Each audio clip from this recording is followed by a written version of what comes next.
အားလုံးပဲဒီနေ့ social media မှာတွေ့နေရတဲ့ကြညာတွေအားလုံးကိုမှတ်မိကြပါသလား လုံးဝမမှတ်မိပါဘူးနော်ဒီတော့ကိုယ့်ရဲ့ Facebook page TikTok channel နဲ့အခြား social media တွေမှာလူမမှတ်မိရဲ့ content တွေကိုတင်နေအောင်ပါလား ဒီနေ့မှာတော့ဘား restaurant တွေအတွက်လူတွေမှတ်မိစေဖို့ဒါမှမဟုတ်ရင် brand awareness ရစေဖို့အတွက်မဖြစ်မနေတင်တဲ့ content 5မျိုးကိုပြပြပေးသွားမှာဖြစ်ပါတယ် ရာသီအလိုက်လူတွေအာရုံရနိုင်တဲ့ menu တွေဒါတွေကိုတင်တဲ့အခါဓာတ်ပုံရဲ့အရေးအသွေးအပြင်အစင်ကိုစားချင်စပွဲဖြစ်အောင်အထူးပြုစားရပါမယ်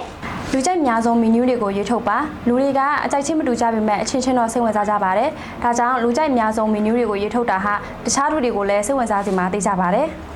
ကျမကြီးအတွက်အထူးအလေးထားကြောင်းပြပြပေးပါလူတွေကဘဝမှာကျမကြီးရတာအရေးကြီးဆုံးလို့ယူဆလေးရှိကြပါတယ်ဒါကြောင့်ကိုယ့်ရဲ့ menu တွေကကျမကြီးအတွက်အထူးအလေးပေးကြောင်းကိုပြပြပေးတာကကိုယ့်ရဲ့ customer တွေရဲ့ယုံကြည်မှုကိုပို့ပြီးတော့တိုးစေပါတယ် customer တွေကို appreciate လုပ်ပေးပါကိုယ့် customer တွေနဲ့ဆက်ဆံရေးကောင်းတစ်ခုကိုထိန်းသိမ်းတဲ့အနေနဲ့ကျေးဇူးတင်ကြောင်းပြောတာ customer reply လုပ်ပေးတာမျိုးလဲရန်ဖန်ရခါစီစဉ်ပေးတင်ပါတယ်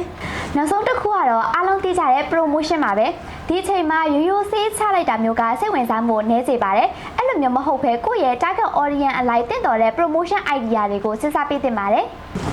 ဒီလိုတွေကိုသိပြီးဆိုရင်တော့ကို restaurant ရဲ့ပေးမှာစားသောက်ပုံတွေကြီးပဲတင်နေပါနဲ့တော့နော်